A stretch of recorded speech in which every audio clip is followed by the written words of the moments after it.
We're back. How are you?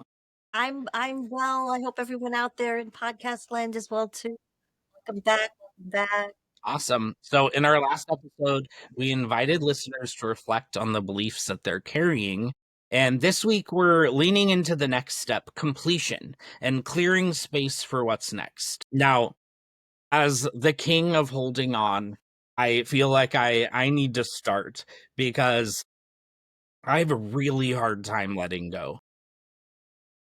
Whether it's staying in jobs for too long or in relationships that are unhealthy. I feel like I over identify with every role that I hold, and then that attachment to the identity makes it impossible for me to move on, or at least more challenging, because I hold out for the tower card moment instead of allowing things to evolve gracefully. Even with creative projects, I'll lean into projects that no longer serve me or no longer fit. So I'm leaning to you for support, Deborah. Why is it so hard to let go, even when you know something is like done and no longer serving you?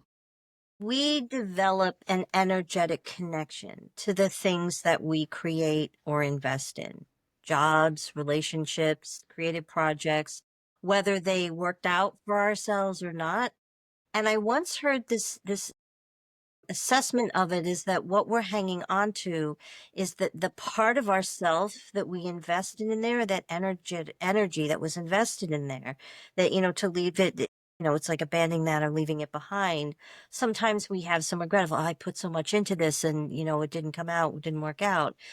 And for me, one of the things that's really helped me is that in my study of astrology and realizing the cyclical nature of astrological patterns is symbolic of the cyclical nature inherent in our experience of the human experience and time and energy. The sun rises and sets. Like the day does not, well, if you live north of the Arctic Circle, right, there are times when the day is 24 hours because the sun doesn't set and then the night is, but that's kind of an extreme experience. But in fact, time is still passing.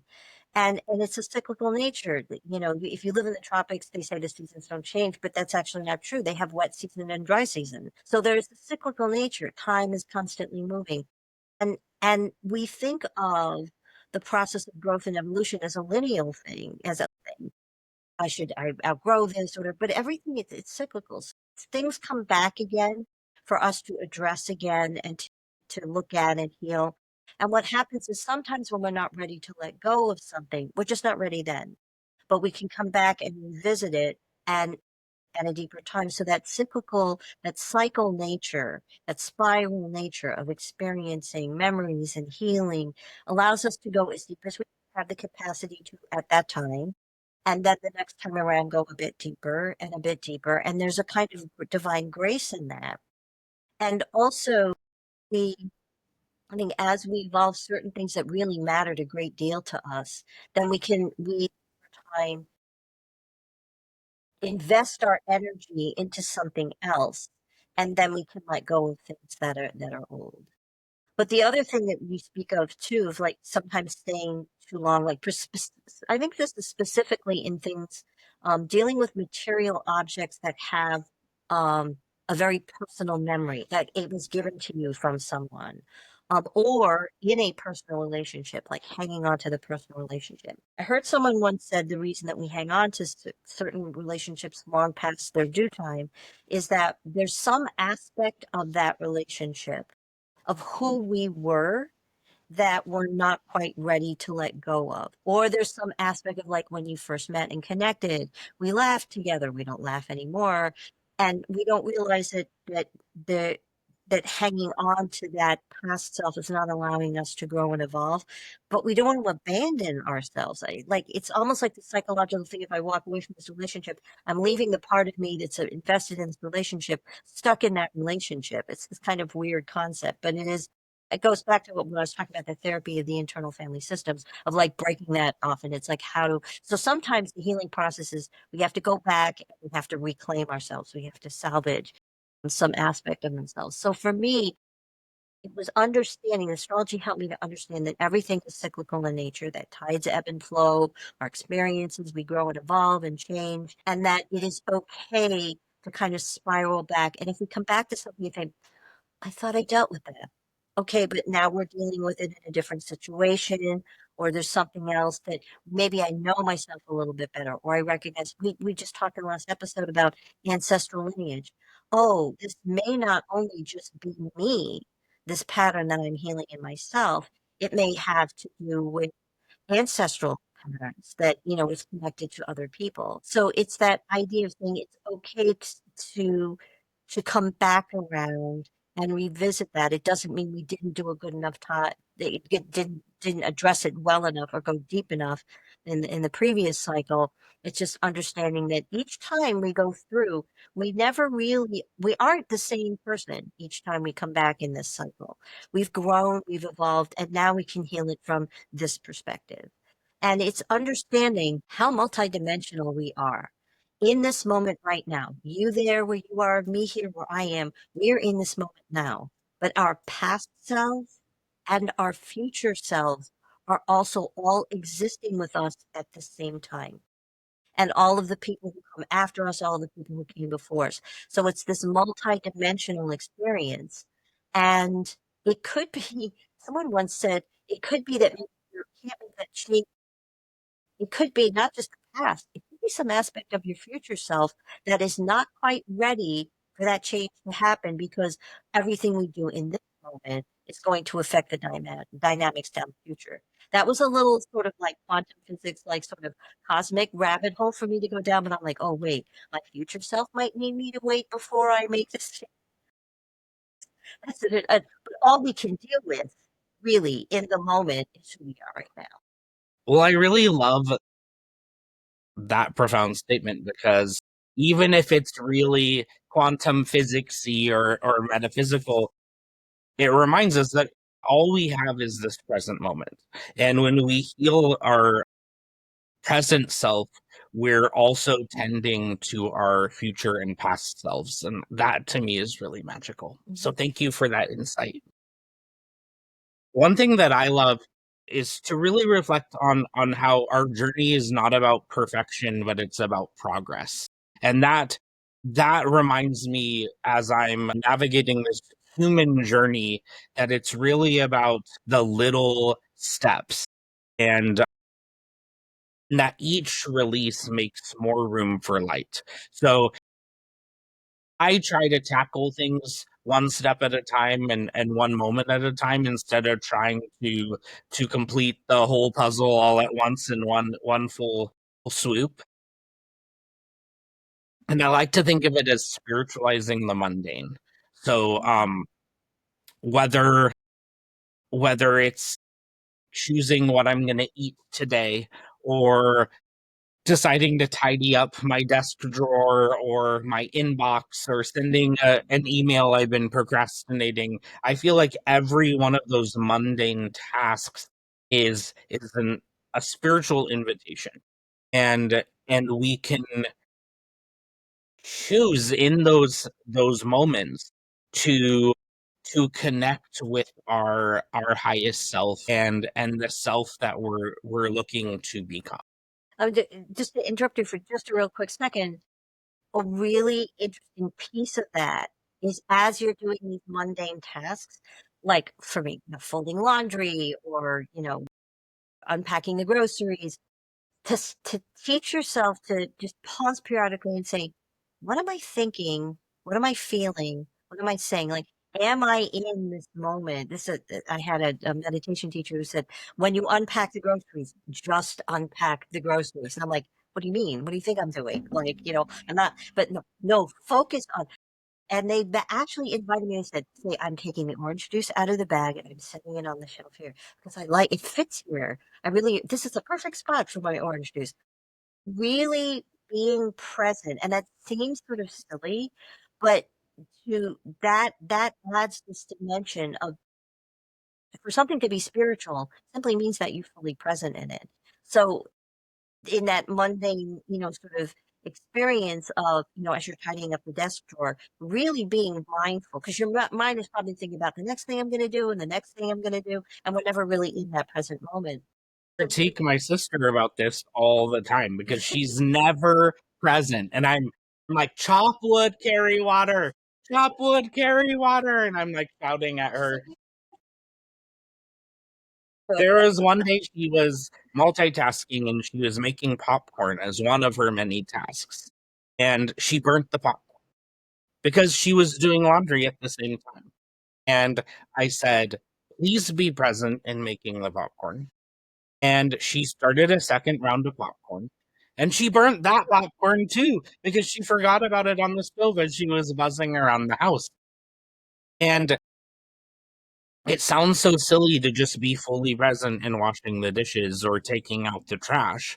But those moments where we are doing our most human things are truly profound. And if we can do those mundane tasks from our highest place of connection, then it sets us up for success when we're in the more high stakes elements of our life, like job interviews and working on creative projects.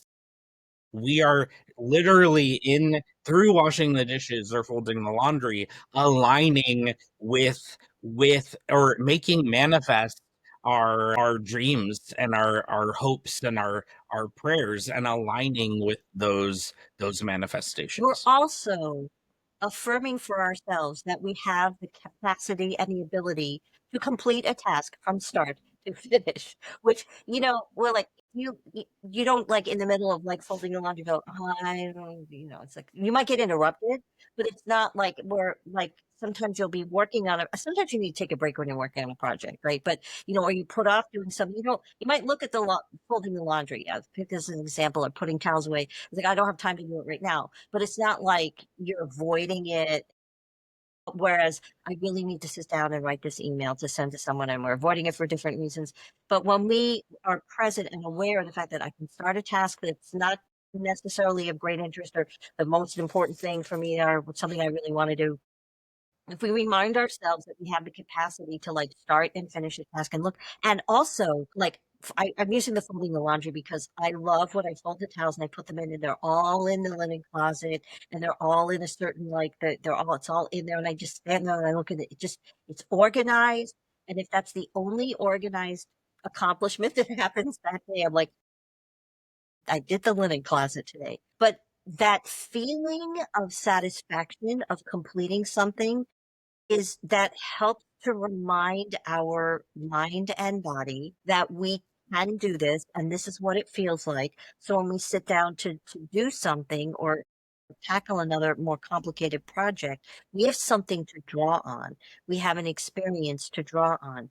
And by being mindful and present of the experience of that in the mundane things, it doesn't, the feeling doesn't say, well, it's just the laundry. I mean, there might be a mindset in the back, but the actual feeling in your body does not differentiate from when you finished and put the laundry away to when you have cleaned out the garage. Other than you might be more physically tired after cleaning out the garage. So That there's no energetic, it's building up this resource that you can draw on energetically. It's like when people say find your joy. Go out and do things that make you feel happy or peaceful or blessed or like I've talked earlier about listening to geology videos. It's that reminder that I can experience peace and structure and a sense of stability and order in a world that feels chaotic. It's it's refueling that part of ourselves, literally. I think in studies about the brain, literally actually firing in our brain specific neurons that are connected to that feeling. And the more you fire those neurons, the more easier they are to activate, the more you can access them. And it also kind of overcomes a certain amount of self-doubt. It's like, does that really matter? No, it does. Now, if I see some little bit of light glinting through the tree, I stop and I look at it. One person came by and said, is there a bird up there? I go, no, I really love the way the light looks through the leaves. And she stopped. She went, never really thought about it. That is really pretty. Thank you. You know? So it's that appreciation and just it's kind of like putting money in the energetic bank. Yeah, I love it. And when we're inviting the light in those little moments, it makes it easier for us to invite the light in the larger moments. Absolutely. Absolutely. Yeah. Um, so I think that when we think the other thing to think about in terms of like how we of completion. Oh, and I think from having done people's astrological charts, I talked about it being a sacred moment of when you're born and the energy patterns of what exists at the moment that you're born, at this time and place you're born. And that's why each astrological chart is unique in lifetimes. But going forward, everything starts to move and patterns develop. And you can see in studying this that there are times when there's a greater potential for challenge and what are the dynamics, what are the energies connected to that, what are the resources people bring in. So in many ways, coming to these phases in our life where we have to let go of something, a job that we've been invested in for a long time. I think about myself. My daughters are both grown and one is in her late 20s, one's in her 30s. They've been out of the house for a while now. And that letting go, I was proud of them and I was happy for them to go off on their adventure. You know, being in that space of, and the other thing, at the time I was still in special ed, I had my kids at school. Some of the kids were like, "Oh, our school mom is like, we're wanting it." So, but I had that connection to it. Um, I think because I retired in the pandemic year, that there wasn't that same sense of like the loss of like not going back the next school year because of the strangeness of education at the time. Um, but also I had plans for myself to fill in that space.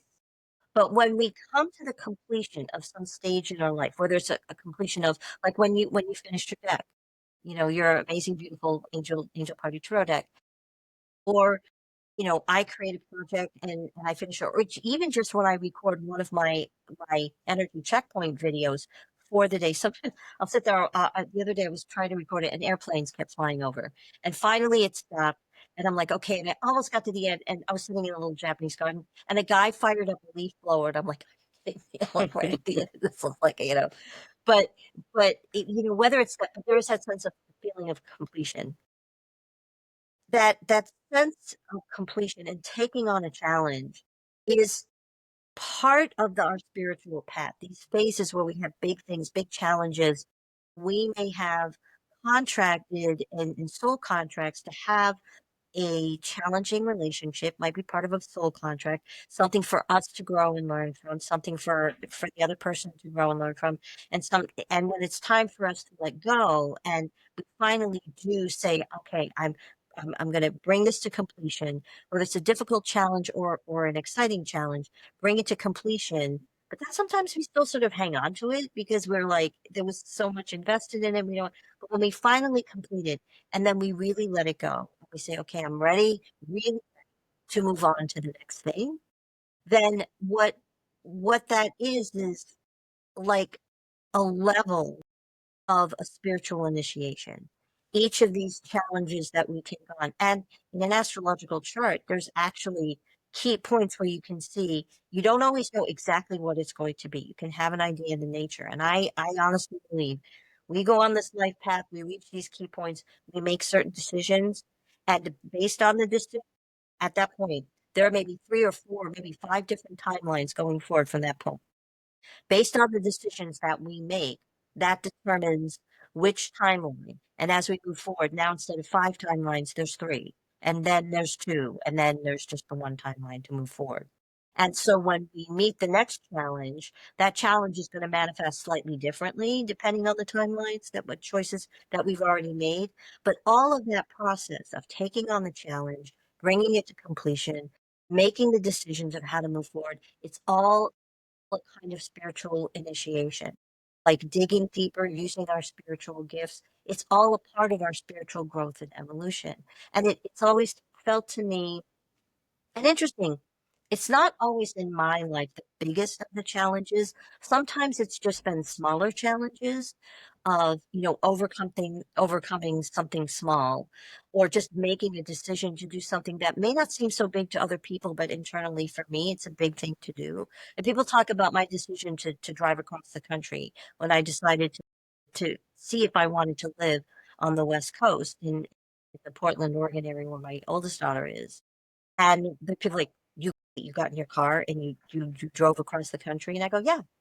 Oh my God, that's so brave of you. I was like, I thought of it as an adventure. It was exciting. It was exciting. A little daunting. I'm going to be on my own, but GPS, I wasn't staying in the middle of nowhere. Yeah, each place I went, I had a hotel to go to. Because of the time of year, I would have preferred to camp, but I stayed in hotels. I'm like, there's medical facilities nearby. Should I have an emergency? And there was also a Toyota dealership in every city that I saw because I drive a Toyota and I have a good, package. So I had those stopgaps. And if I could find a Trader Joe's, that's even better, you know? I'm like, I didn't think of it as being brave because I wasn't afraid to do it. I was excited to do it, right? So it's that perception of it. Whereas there are some other small decisions that I've made, or other small changes that I've made that took a great deal of courage. That took a great deal of courage. To me, those felt like more of a spiritual initiation. And I had this personal experience. I went to a women's retreat in Bali. Was an amazing experience. And the woman who facilitated the retreat brought with her, she's from Australia. She brought with her an Aboriginal shaman, a young man who was born into a family of shamans, had all of these mystical experiences. He was amazing. He Well, that was weird. We cut out for a second. This is what happens when you talk about shamans, from Australia. He was a very wonderful and humble human to experience being. I was really grateful, and he was also very wise and very gentle and very kind. And one of the things he said, which I thought was very profound, he made a comment because where it's this women's retreat. There were a lot of women who were really dealing with big issues of like trying to come. Why does this always happen? This I'm in another relationship and this happened again and everything. And one of the things that he said to us was, he said, sometimes you just have to remember when something starts over again to just say, been there, done that. I'm, I don't need to have this experience again. I'm done. It's complete. I'm ready to move on. And I thought that was one of the most wise things anyone had ever pointed out. You have the power to say, I've lived this experience and I'm done. I'm complete. I'm ready to move on. That's awesome. And can you speak at all to the distinguish or the difference between physical release, emotional release, and energetic release? Like, is it okay to do one without the other? Well, ultimately they are all connected, okay? But I will use myself as an example. I had a health issue a number of years ago, which eventually we traced to being an issue with my gallbladder. And I was like in my late 30s. And my doctor basically said, I tried a whole bunch of natural remedies, and he says, you've really gotten to the point where you really just need to have the gallbladder removed. And I remember having this thought in my mind. I'm like, too young to be losing body parts, you know? So here I am 30 years later. And after having the gallbladder, I'm like, oh, fine, this will do. And it was quick, relatively easy procedure, quick recovery, everything else. Like we prayed, manifested, Reiki, all those things. And here I felt so much better. I was like, I have been going through, like, particularly the 6 months before, just really just digestive issues. It was very unpleasant, very unhealthy, and tired all the time. And afterwards, when I went back to see my doctor for the follow-up appointment, I said, if I had known I was going to feel this much better, I would have let go of this gallbladder. And he's like, you don't really have to have the gallbladder. It's kind of like an emergency reserve for part of your liver will take over. And am I going to stress my liver? No, it's fine. You know, so that's an example of a physical release, but there was an emotional release. It was a message in my head. I'm like, "Oh, if I do this, now all my body's going to start breaking down. I'm going to have hips replaced, and. So we have all these thoughts. So everything is kind of energetically connected, right? So, but there can be things like in a relationship. Let's talk about that. That is an emotional shift that has to happen. But then there is, let's say you're leaving a relationship, then there is the physical part. Either they're going to move out or you're going to move out, or the physical aspects of if you're getting a divorce and the dividing of the finances or whatever. So there are these other components. And what happens is with each element, with each level of this, there is also a stage of grief. We haven't really talked about this at all yet and it just dawned on me just now.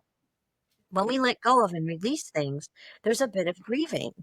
You know, it can be as simple as,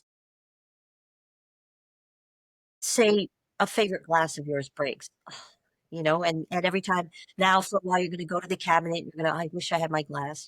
That's very different from when a cherished pet is gone. But or my favorite sneakers give out and I can't find that model of sneaker, or whatever, my favorite, car to drive.